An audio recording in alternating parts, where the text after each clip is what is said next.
அல்லேலூயா. கரையில் வைத்து சொல்லலாம். ஆமென். இந்த புதிய வருஷத்துல 2வது மாதத்தில் தான் உங்களை பார்க்கும்படியாக ஆண்டவர் கிருபை பாராட்டி இருக்கிறார்.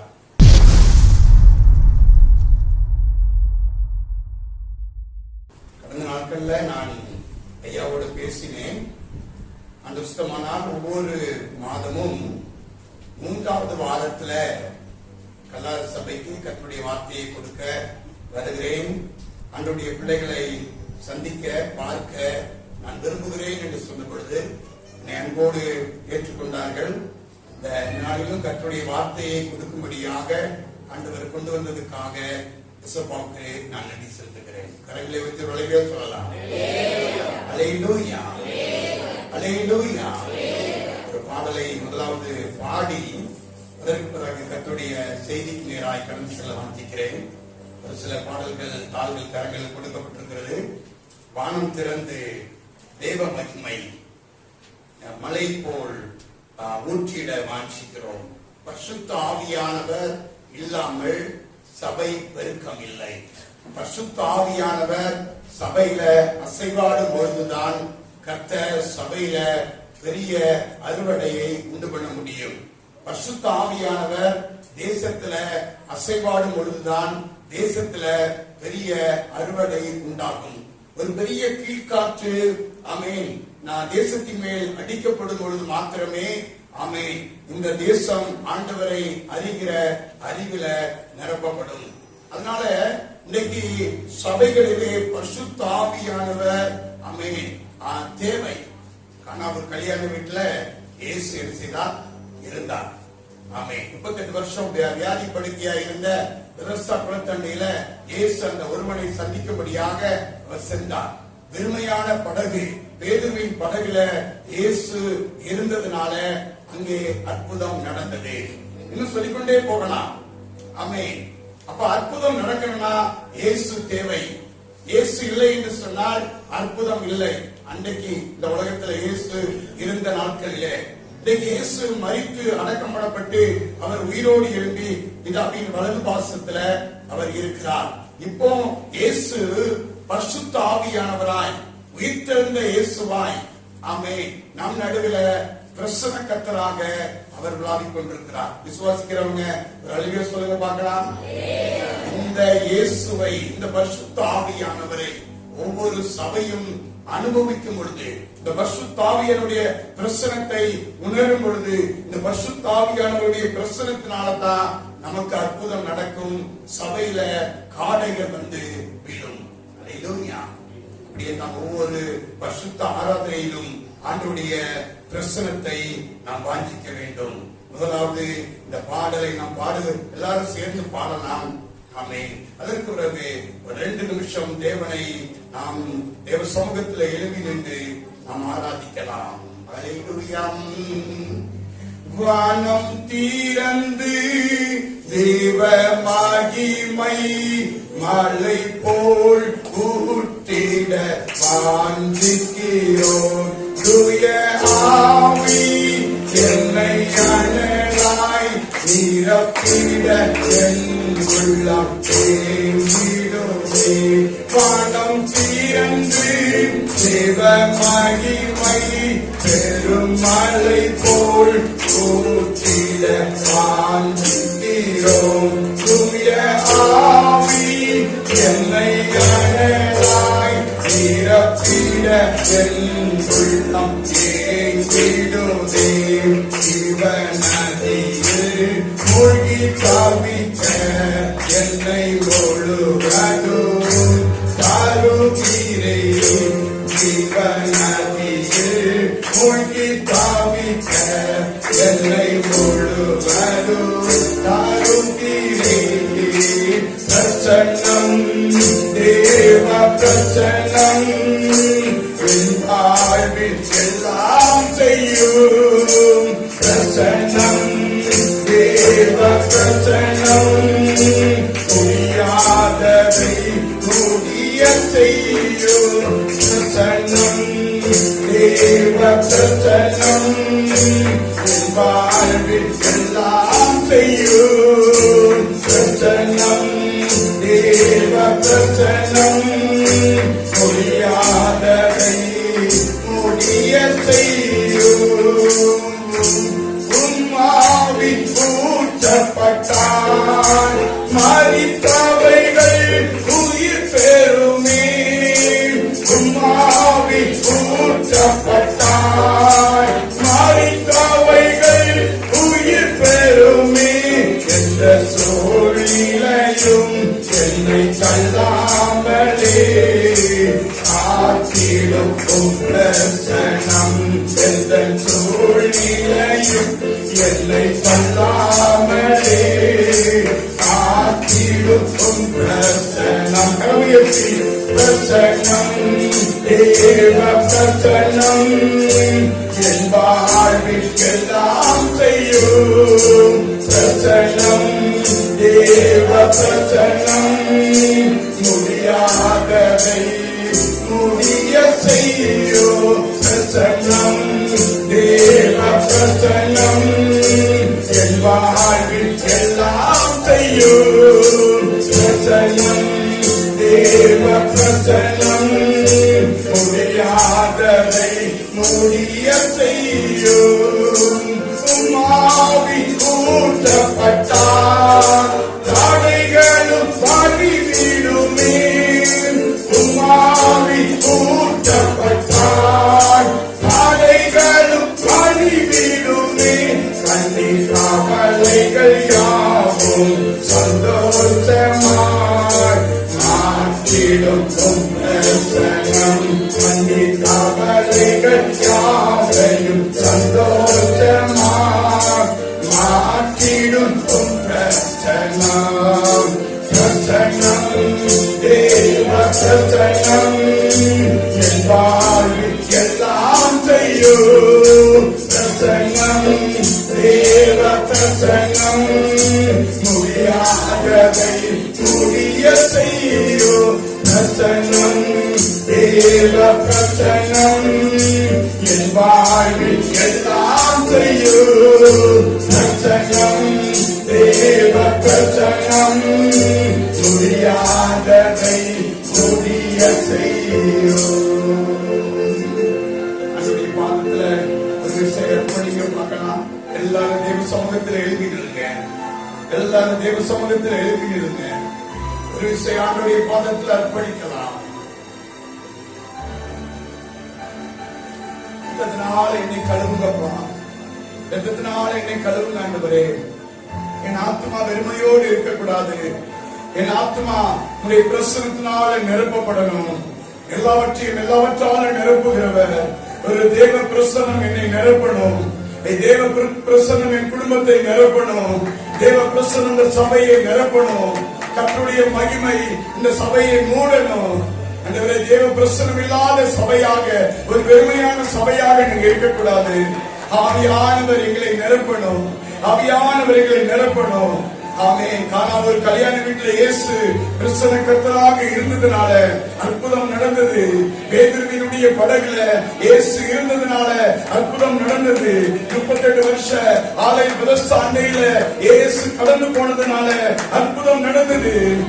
இயேசு எங்களுக்காக மரித்து அடக்கம் பண்ணப்பட்டு உயிரோடு எழும்பி பரிசுத்த ஆவியானவராய் நீங்க இருக்கிறதுக்காக சோதரன்.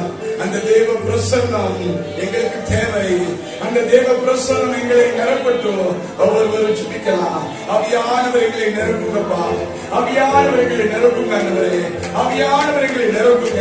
ஒரு தேவ பிரசன்னம் எங்களை நிரப்பட்டும். ஒரு தேவ மகிமை எங்களை நிரப்பட்டும். தேவ பிரசன்னம் வந்தால் போதும், ஆவியானவர் வந்தால் போதும். இயேசு பரிசுத்த ஆவியானவராய் எங்க நடுவில் பிரசன்ன கர்த்தராக ஊற்றப்பட்டால் போதும். எங்களுக்கு அற்புதம் நடக்குமே, எங்களுக்கு விடுதலை உண்டாகுமே. முடியாது என்று சொல்கிற காரியமும் அது நன்மையாய் முடியுமே. என் வாழ்வில் ஹல்லேலூயா எல்லாம் நடக்குமே. என் வாழ்வில் சேமம் உண்டாகுமே. என் வாழ்வில் இருக்கிற தடைகள் எல்லாம் மாறுமே. உம்முடைய பிரசன்னம் எங்களுக்கு தேவையானவரே. ஆவியானவர் எங்களுக்கு தேவை. ஆவியானவர் எங்களுக்கு தேவை. அப்போடைய பிரசனத்தை வாஞ்சிக்கலாம். பிரசன்னம் தேவ பிரசன்னம் என் வாழ்வில் எல்லாம் செய்யும். பிரசன்னம் தேவ பிரசன்னம் முடியாததை முடிய செய்யும் பிரசன்னம் தேவ பிரசன்னம் வாழ்வில் எல்லாம் செய்யும் பிரசன்னம் தேவ பிரசன்னம் முடியாததை முடிய செய்யும் உம்மாவில் ஊட்டப்பட்டார் மரித்தவைகள் உயிர் பெறுமே உம்மாவில் ஊட்டப்பட்டார் மரித்தவைகள் உயிர் பெறுமே எந்த சூழ்நிலையும் என்னை கல்லாமலே காத்திடும் பிரசனம் எந்த சூழ்நிலையும் என்னை கல்லாமலே காத்திடும் பிரசனம் பிரசனம் தேவ பிரசனம் என் வாழ்வில் எல்லாம் செய்யும் பிரசனம் தேவ பிரசனம் முடியாததை முடிய செய்யும் பிரசனம் தேவ பிரசனம் என் வாழ்வில் எல்லாம் செய்யும் பிரசனம் தேவ பிரசனம் முடியாததை முடிய செய்யும் பிரசனம் தேவ பிரசனம் என் வாழ்வில் எல்லாம் செய்யும் பிரசனம் தேவ பிரசனம் முடியாததை முடிய செய்யும். நல்ல சத்தமா கரங்களை தட்டி ஆண்டவரை சொந்தரிக்கலாம். தேவ பிரசனம் எங்களை நிரப்புகிறப்பா அவியானவர்களை நிரப்புகிறாங்க. தேவ பிரசனம் தேவ பிரசனம் தேவ மகிமை இந்த சபையை மூடட்டும். ஒவ்வொரு ஆத்மாவையும் தேவ பிரசனம் தொடரட்டும். ஒவ்வொரு குடும்பத்தையும் தேவ பிரசனம் மூடட்டும். தேவை அவியானுடைய பிரசனம் எங்களுக்கு தேவை. ஒரு கீழ்காற்றை நீங்க வீச பண்ணுங்கப்பா. இந்த கல்லாறு சபையில ஒரு கீழ்காற்றை வீச பண்ணுங்க. இந்த மேட்டுப்பாளையம் தாழ்காவில் ஒரு கீழ்காற்றை வீச பண்ணுங்க. இந்த கோவை மாவட்டத்துல ஒரு கீழ்காற்றை வீச பண்ணுங்க. காலையில் வந்து சபையில விளட்டும். எல்லாவற்றாலும் நிரப்புகிறவர் எங்கள் சபையை நிரப்புவீராக. ஆத்துமாக்களால் நிரப்புவீராக. உடைய ஆசீர்வாதத்தினால் நிரப்புவீராக. மாத்திரம் அளவில்லாமல் ஊற்றுங்க. உடைய கிருபையை மாத்திரம் அளவில்லாமல் ஊற்றுங்க. உடைய பிரசனம் மாத்திரமே எங்களுக்கு அற்புதத்தை கொண்டு வரும். உடைய சமூகத்தில் வந்து ஆண்டவருடைய பிரசனத்தினால் தொடப்பட்ட ஒவ்வொரு பிள்ளைகளுக்கும் அற்புதம் செய்யுங்க. ஆவியானவர்களோடு பேசுங்க. இயேசு கிறிஸ்து மூலம் ஜெபிக்கிறோம் நல்ல பிதாவே. ஆமென். தேவ சமூகத்தில் உட்காரலாம். ஒவ்வொரு நாளும் தேவ பிரசனத்தை அதிகமாக நாம் வாஞ்சிக்கலாம். இந்த தேவ பிரசனம் மாத்திரமே நம்முடைய வாழ்க்கையில அற்புதத்தை கொண்டு வரும். அல்லேலூயா. கர்த்தருடைய வார்த்தைக்கு நேராக நம்முடைய கவனத்தை திருப்பலாம். இந்த புதிய வருஷத்துல கர்த்தருடைய நன்மையும் கிருபையும் நம்மை தொடர வேண்டும் என்று சொன்னால், கடந்த வருஷத்துல கர்த்தர் நமக்கு ஆதியாகமம் 28:4 வாக்குத்தத்தமாக கொடுத்து நம்மை ஆசீர்வதித்தார். ஆபிரகாமின் ஆசீர்வாதத்தை கடந்த வருஷங்களில இருந்து நாம் அனுபவித்தோம். இந்த வருஷத்துல ஆபகுக்கு 3:19 கர்த்தர் நமக்கு வாக்குத்தத்தமாய் கொடுத்திருக்கிறார். என்ன வாக்குத்தத்தம்? ஆண்டவராகிய கர்த்தர் என்பதன் அவர் என் கால்களை மான்களின் கால்களை போலாக்கி உயரமான ஸ்தலங்கள்ல நடக்கப்படுவார். ஆமென். ஒவ்வொரு பக்கத்துல கரங்களை பிடிச்சு சொல்லுங்க. கர்த்தர் உங்களை உயரமான ஸ்தலங்கள்ல நடக்கப்படுவார். எல்லா விதத்திலும், பொருளாதாரத்துல, வாழ்க்கை தளத்துல, தேவ கிருபையில, ஊழியத்துல கர்த்தர் உங்களை உயரமான ஸ்தலத்துல நடக்கப்படுவார். கர்த்தருடைய வார்த்தையை நன்றாக விசுவாசிங்க. கர்த்தர் கடந்த வருஷத்திலும் இந்த வருஷத்திலும் நல்ல வாக்குத்தத்தங்களை கர்த்தர் நமக்கு கொடுத்திருக்கிறார். இந்த வாக்குத்தத்தமான ஆசீர்வாதங்கள், அந்த நன்மைகள், அந்த கிருபைகள் நம்மை தொடர வேண்டும் என்று சொன்னால் நாம் ஆண்டவராகிய இயேசு கிறிஸ்துவுக்குள் வளர வேண்டும். இதைத்தான் உங்களோடு நான் இன்றைக்கு பேச விரும்புகிறேன். 2 பேதுரு 3ஆம் அதிகாரம் 18வது வசனத்தை எடுத்து வாசிக்கலாம். 2 காரியங்கள் இந்த வசனத்தில் சொல்லப்பட்டிருக்கிறது. 2 பேதுரு 3ஆம் அதிகாரம் 18வது வசனத்தை எடுத்து வாசிங்க. இயேசு கிறிஸ்துவின் கிருபையிலும் அவரை அறிகிற அறிவிலும் வளருங்கள். ஆமென். அவருக்கு இப்பொழுதும் என்றென்றைக்கும் மகிமை உண்டாவதாக. ஆமென். பிரதான அப்போஸ்தலனாகிய பேதுரு இந்த பேதுருவினுடைய 2வது நிருபத்துல சபைக்கு நல்ல ஒரு வசனத்தை, நல்ல ஒரு அறிவுரையை சொல்லுகிறதை பார்க்க முடிகிறது. இந்த வசனத்தின் மூலமாக நான் உங்களோடு கர்த்தருடைய வார்த்தையை சொல்ல விரும்புகிறேன். இந்த வசனத்தை மறந்துவிடக் கூடாது. அந்த வசனத்தை நல்லா உற்று கவனித்தால் நம்முடைய கர்த்தரும் இரட்சகருமாகிய இயேசு கிறிஸ்துவின் கிருபையினாலும் அவரை அறிகிற அறிவினாலும் வளருங்கள். இந்த புதிய வருஷத்துல உங்களை பார்த்து நான் சொல்ல விரும்புகிற காரியம், இயேசு கிறிஸ்துவினுடைய கிருபையில வளருங்கள். 2வது, அவரை அறிகிற அறிவில நீங்கள் வளருங்கள். அவருடைய கிருபையில நீங்கள் வளர்வீர்கள் என்று சொன்னால், அவரை அறிகிற அறிவில நீங்கள் வளர்வீர்கள் என்று சொன்னால், கர்த்தர் இந்த வருஷத்தை உங்களுக்கு நன்மையாக முடிசூட்டி தர முடியும். ஆமென். கடந்த நாட்களில் இருந்த ஆசீர்வாதமான வாக்குத்தத்தங்கள், நன்மைகள், கிருபைகள் இந்த வருஷத்திலும் உங்களை தொடரும் என்பதில் எந்த விதமான சந்தேகம் அல்ல.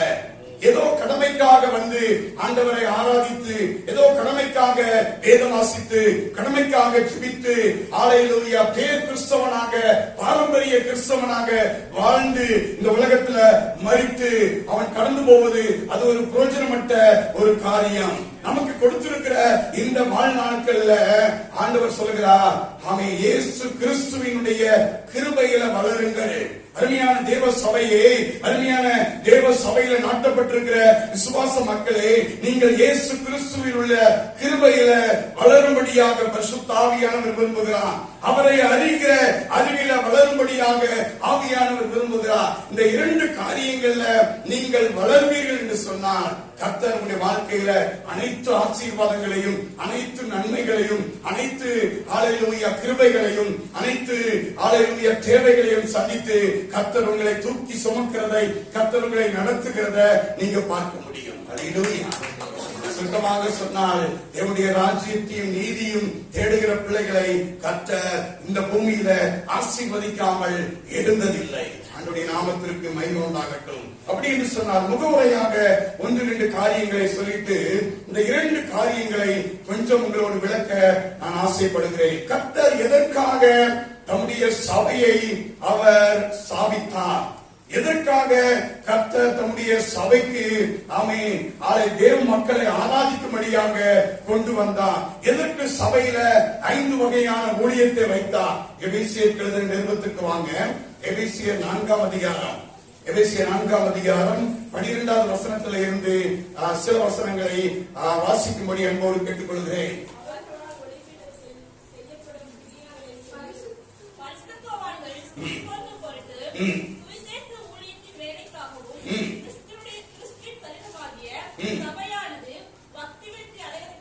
சபையானது பக்தி விருத்தி அடைவதற்காகவும், சிலரை அப்போஸ்தலராகவும், சிலரை தீர்க்கதரிசிகளாகவும், சிலரை சுவிசேஷகர்களாகவும், சிலரை மீட்பராகவும் ஏற்படுத்தினார். கர்த்தர் எதற்காக இந்த 5 வகை ஊழியத்தை அவர் ஏற்படுத்தினார்? பரிசுத்தவான்கள் சீர்பொருந்தும் பொருட்டு, சுவிசேஷ ஊழியத்தின் வேலைக்காக, இயேசு கிறிஸ்துவின் சரீரமாகிய சபையானது பக்தி விருத்தி அடைவதற்காக அவர் 5 வகையான ஊழியத்தை அவர் சபையில அவர் ஏற்படுத்தினார். இப்பொழுது வாசிக்கலாம். 15வது வசனத்தை வாசிங்க. அன்புடன் சத்தியத்தை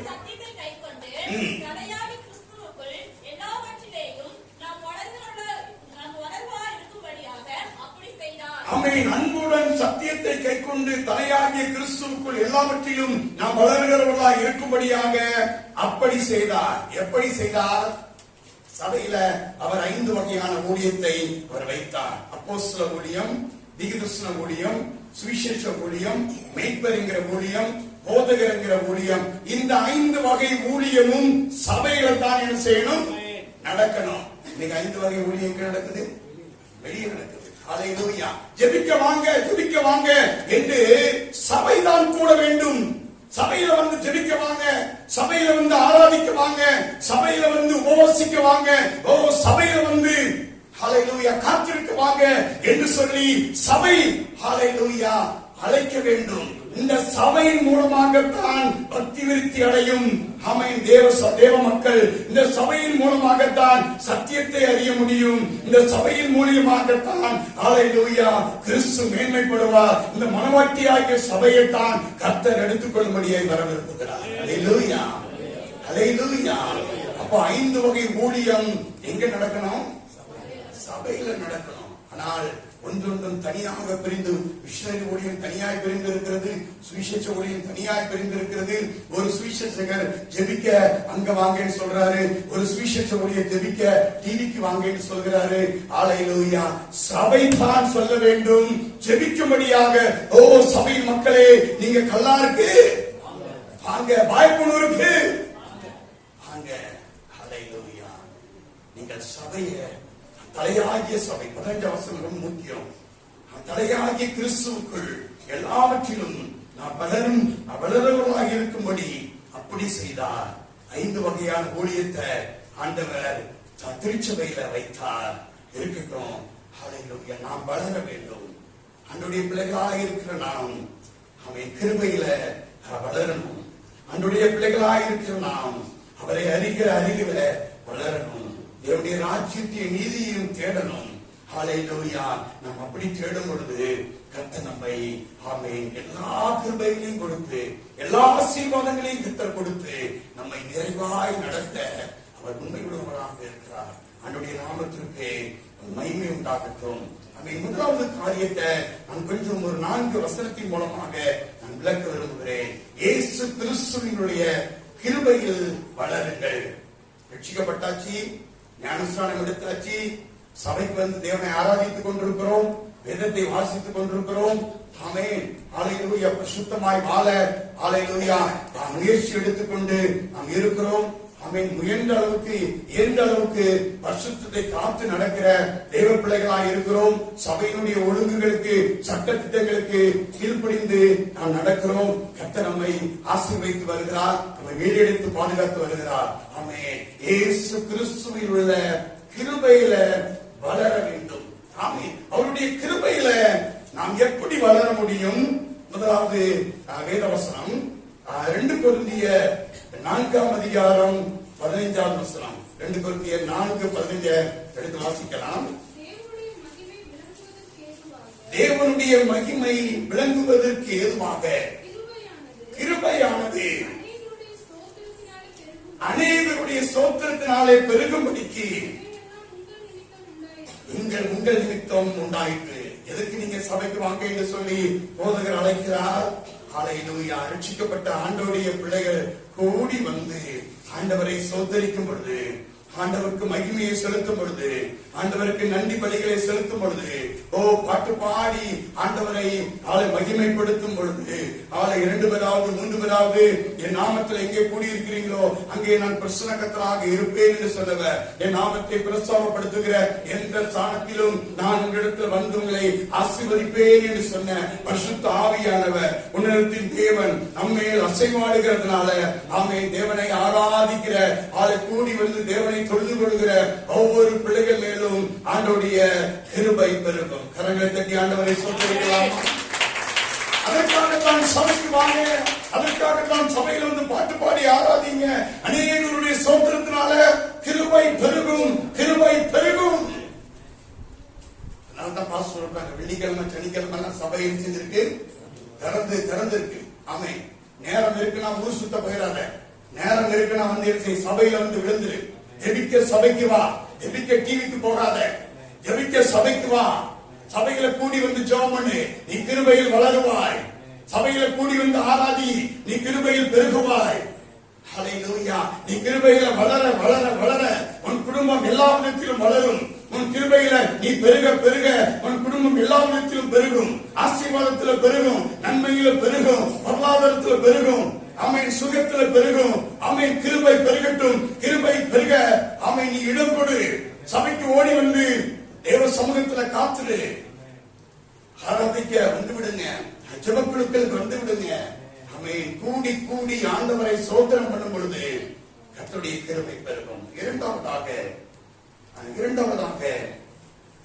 எபேசியர் எழுதின நிருபம் 6ஆம் அதிகாரம், எபேசியர் 6ஆம் அதிகாரம் 24வது வசனம்.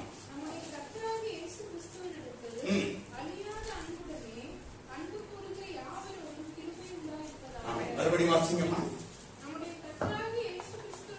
நம்முடைய கர்த்தராகிய இயேசு கிறிஸ்துவினிடத்தில்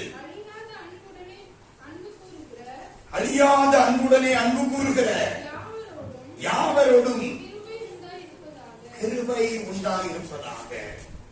ஹல்லேலூயா. அழியாத கர்த்தராகிய இயேசு கிறிஸ்துவினிடத்தில் அழியாத அன்புடனே அன்பு கூறுகிற யாவருக்கும் கிருபை உண்டாயிருப்பதாக. ஹல்லேலூயா. ஒரு சின்ன ஜெபத்திற்கு பதில் கிடைக்கலனா, ஒரு சின்ன காரியத்துல விடுதலை கிடைக்கலனா, ஹல்லேலூயா, நான் கேட்ட காரியத்தை ஆண்டவர் கொடுக்கல, ஹல்லேலூயா, நான் கேட்ட காரியம் ரொம்ப நாளா கேட்டுட்டு இருக்கிறேன், நெடுநாளாய் காத்திருந்துட்டு இருக்கிறேன், எத்தனையோ ஜெபம் செஞ்சுட்டேன், ஆனா அற்புதம் நடக்கல, ஹல்லேலூயா, ஆண்டவருக்கு டாட்டா, நான் இனி சர்ச்சுக்கே போக மாட்டேன், இந்த வேதத்தை வாசிக்க மாட்டேன், ஆண்டவர் எனக்கு தேவையே இல்லை, ஹல்லேலூயா, என் கஷ்டம் மாறவே இல்லை. ஆமென். ஆண்டவராகிய இயேசு கிறிஸ்துவினிடத்துல அழியாத அன்பு கூறுகிற என்னுடைய பிள்ளைகள் மேல் கிருபை பெறுவோம். எந்த காலத்திலும் எந்த சூழ்நிலையிலும் கர்த்தரின் ஜெபத்தை கேட்டாலும் கர்த்தரின் ஜெபத்தை கேட்காவிட்டாலும், நான் ஆராதிக்கிற தேவன் என்னை விடுவித்தாலும் என்னை விடுவிக்காமல் போனாலும், ஹல்லேலூயா, என்னை ஆசீர்வதித்தாலும் என்னை ஆசீர்வதிக்காமல் போனாலும், எல்லா சூழ்நிலையிலும் எக்காலத்திலும் ஹல்லேலூயா, நான் அவர் மேல் அன்பு கூறுகிறவனாய் இருப்பேன், அவரை நான் ஆராதிப்பேன். அவர்தான் என்னுடைய தகப்பன், அவர்தான் என்னுடைய இரட்சகர், என்னை பாவத்திலிருந்து சாபத்திலிருந்து மீட்டெடுத்தவர் அவர்தான், என்னை நடத்த உண்மையுள்ளவர். அந்த கல்வாரி அன்பு நான் ஒரு நாள் என் வாழ்க்கையில குறையாது. எல்லா சூழ்நிலையிலும் அந்த கல்வாரி அன்பை நினைத்து தகப்பனை காட்டிலும் தாயை காட்டிலும் என்னை அதிகமாய் நடத்தி வருகிற அந்த அன்பை நினைத்து அந்த மாறாத அன்பில நான் நினைத்திருப்பேன். ஆண்டவராகிய இயேசு கிறிஸ்துவினிடத்துல அழியாத அன்பு கூறுகிற யாவரோடும் கர்த்தருடைய கிருபை உண்டாயிருப்பதாக. ஆண்டவராகிய இயேசு கிறிஸ்துவினிடத்துல மாறாத அன்புள்ளவர்களாக இருக்கிறீங்களா? மாறாத அன்புள்ளவர்களாக இருக்கிறீங்களா? ஆமென். நான் ஆண்டவராகிய இயேசு கிறிஸ்துவை ஏற்றுக்கொண்ட நாள் முதல் 31 வருஷம் ஆகுது. 31 வருஷம் ஆகுது. நான் வியாதி படுக்கையில் இருந்த 1-2 வாரங்கள் தவிர ஒரு வாரம் கூட ஆண்டவருடைய ஆராதனையை நான் மிஸ் பண்ணதே இல்லை. ஒரு வாரம் கூட நான் ஊழியத்தை அதை விட்டதே இல்லை. நெருக்கங்கள் இருந்தது உண்மைதான், கடன் இருந்தது உண்மைதான், வியாதி பலவீனங்கள் இருந்தது உண்மைதான். நிற்கக்கூட முடியாத அளவுக்கு நான் ஓடி வந்து பலிபடத்தை குடித்துக் கொண்டு நான் கஷ்டப்பட்டு நின்ற நாட்கள் கூட உண்டு. அந்த நாட்களிலும் 1.25 மணி நேரம் ஆண்டவருடைய வார்த்தையை பலிபடத்தில் நின்று சொல்லும்படியாக ஆண்டவர் என்னை பலப்படுத்தினார். காரணம், அந்த ஆண்டவராகிய இயேசு கிறிஸ்துவினிடத்துல அழியாத ஒரு அன்பு, ஒரு மாறாத ஒரு அன்பு. எந்த சூழ்நிலையிலும் எக்காலத்திலும் எந்த நிலைமையிலும், நான் பலவீனத்தின் நேரத்திலும் அது பலனாயிருக்கிற நேரத்திலும், குறைவுகள் இருக்கிற நேரத்திலும், நிறைவாயிருக்கிற நேரத்திலும் இந்த இயேசு கிறிஸ்துவினிடத்துல நான் அன்பு கூறுவேன். அவருக்காக வாழுவேன், அவருக்காக ஊழியம் செய்வேன். அவர் என்னை தெரிந்து கொண்ட விதம் ஹல்லேலூயா பெரியது, அவர் என்னை அழைத்த விதம் பெரியது. அவர் ஒன்றுக்குதவாத என்னை தகுதிப்படுத்தி அவருடைய பலிபீடத்தில் நின்று ஊழியம் செய்கிற ஒரு பாக்கியத்தை கொடுத்ததுனால நான் அவரில் அன்பு கூறுவேன். அழியாத அன்பு கூறுகிற யாவரோடும் கிருபை உண்டாயிருப்பதாக. மூன்றாவதாக ஆமென். எபிரேயர் 4ஆம் அதிகாரம், எபிரேயர் 4ஆம் அதிகாரம் 16ஆம் வசனத்தை எடுத்து வாசிக்கலாம். இரக்கத்தை பெறவும் ஏற்ற சமயத்தில் சகாயம் செய்யவும் கிருபையை அடையவும் தைரியமாய் கிருபாசன தண்டையிலே சேர்க்க கடவும். ஆமென். தைரியமாய் கிருபாசன தண்டையிலே சேர கடவும். ஏற்ற சமயத்துல நாம் இரக்கத்தை பெறவும், ஏற்ற சமயத்துல சகாயம் செய்யும் கிருபையை அடையவும், தைரியமாய் கிருபாசன தண்டையில சேர கடவோம். கர்த்தருடைய சமூகத்துல கூடி வந்து தேவனை சோதரிக்கணும். அப்ப கிருபை பெருகும். கூடி வந்து ஜெபக்குழுக்கள்ல பங்கு கொள்ளணும். கிருபை பெருகும். ஆமென். ஹல்லேலூயா. இன்னும் சொல்லப்பட்டிருக்கிறது, அழியாத அன்புள்ள அவர்களாய் நாம் காணப்படணும். கிருபை பெருகும். இந்த சோத்திரத்தோடு கூடிய ஜெபத்தை ஆண்டவருடைய கிருபாசன தண்டையிலே போய் இயேசுங்கிற நாமத்துல பரிசுத்தாவியான உதவியோடு கிருபாசன தண்டை கிட்டி சேர்ந்து ஆண்டவருடைய இரக்கத்திற்காக காத்திருக்கணும். யோபு புஸ்தகத்துல ஒரு வசனத்தை நான் காண்பித்துக் கொடுக்கிறேன். யோபு புஸ்தகம் 9ஆம் அதிகாரத்திற்கு வாங்க. யோபு சொல்கிறான், ஹல்லேலூயா, நான் நீதிமானாக இருந்தாலும் நான் இரக்கத்திற்காக அவருடைய சமூகத்துல நான் கெஞ்சுவேன் என்று சொல்கிறான். யோபு 9ஆம் அதிகாரம் 15, 16 வசனங்களை எடுத்து வாசிக்கலாம். நான் நீதிமானா இருந்தாலும் அவரோட வழக்காடாமல்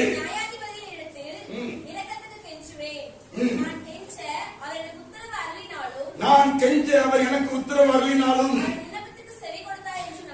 அவர் விண்ணப்பத்திற்கு செவி கொடுத்தார் என்று நம்பே. அவருடைய நாமத்திற்கு மகிமை உண்டாகட்டும். நான் நீதிமானாக இருந்தாலும், நான் அவருடைய பிள்ளையாக இருந்தாலும், அவரோடு நான் எதிர்த்து பேசாதபடிக்கு, அவரோடு நான் வழக்காடாதபடிக்கு, அவரை ஒவ்வொரு நாளும் கிருபாசன தண்டையில கிட்டி சேர்ந்து இந்த நியாயாதிபதியின் இடத்துல நான் இரக்கத்திற்காக கெஞ்சுவேன். அவருடைய பாதத்தை முத்தமிடுவேன். குமாரன் கோபம் கொள்ளாமலும் வழியில அடியாமல் இருக்கும்படி அவருடைய பாதத்தை முத்தமிடுவேன். அவருடைய பாதத்துல கெஞ்சுவேன். அவருடைய பாதத்துல மன்றாடுவேன். அவருடைய கிருபாசன தந்தையில நான் கிருபைக்காக நான் காத்திருந்து ஆமென் ஆண்டவருடைய சமூகத்துல ஜெபிப்பேன். ஹல்லேலூயா. ஹல்லேலூயா. யூடியூப்ல பாத்தீங்கன்னா நூற்றுக்கணக்கான பிரசங்கியார் என்ன செய்றாங்க, பிரசங்கம் பண்றாங்க. நான் யூடியூப் எல்லாம் பார்த்தது இல்ல. யூடியூப் எல்லாம் பாக்குறதுன்னு சொல்றவங்க ரிவ்யூ சொல்லுங்க பார்க்கலாம். இல்லையா? பரவாயில்ல. அப்ப பட்டன் வச்சிருக்கீங்க. யூடியூப்ல பாருங்க. இந்த யூடியூப்ல பேசுகிற பிரசங்கியா நினைச்சாருங்க பார்க்காதுங்க. அது கலர் கலரா பொய், கலர் கலரா பொய். ஆமென் ஆமென். இவங்க ஜெபிக்கிற ஜெபத்தெல்லாம் கொஞ்சம் பாருங்க. வயிற்று வலிக்கு ஜெபம், கால் வலிக்கு ஜெபம், பாட்டிக்கு 80 வயசு முட்டி வலிக்கு ஜெபம். பாட்டிக்கு 80 வயசுனா முட்டியிலும் தேஞ்சு போயிருக்குமா, அதுக்கு போய் எதுக்கு ஜெபம்? அதுக்கு ஜெபம். நம்ம குடும்பத்துல நல்ல காரியம் நடக்கு, திருமண காரியம் நடக்கு, நம்ம சபையெல்லாம் சேர்ந்து நம்ம பிள்ளைக்காக ஜெபம் பண்ணலாம். அது நம்ம குடும்பம். ஹல்லேலூயா. நம்ம பிள்ளைக்காக ஜெபம் பண்ண வேண்டியது நம்முடைய கடமை. அதுல யூடியூப்ல போட்டு ஜெபம் பண்ணணுமா? யூடியூப்ல போட்டு ஜெபம் பண்ணாட்டா அது வயிற்று வலிக்கு ஜெபம்.